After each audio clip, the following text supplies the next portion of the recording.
திருப்பூர் செய்திகளை உடனுக்குடன் தெரிந்து கொள்ள நம் திருப்பூர் சேனலை சப்ஸ்கிரைப் செய்யவும். திருப்பூர் அரிசிக்கடை வீதியில் உள்ள பிரசித்தி பெற்ற ஸ்ரீ விஸ்வேஸ்வரர் கோவிலில் உண்டியல் என்னும் பணி நடைபெற்றது. அறநிலையத்துறை உதவி ஆணையர் முன்னிலையில் உண்டியல்கள் திறக்கப்பட்டு உண்டியலில் இருந்த பணம், நகை, சில்லறை காசுகள் எடுக்கப்பட்டு என்னும் பணி நடைபெற்றது.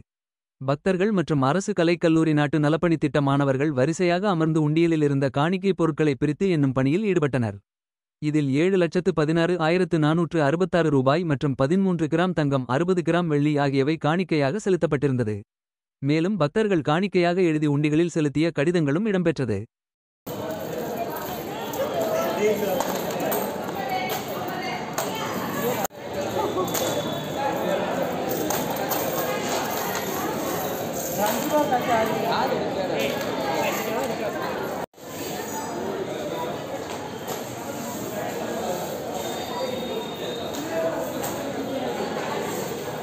திருப்பூர் செய்திகளை உடனுக்குடன் தெரிந்து கொள்ள நம் திருப்பூர் சேனலை சப்ஸ்கிரைப் செய்யவும்.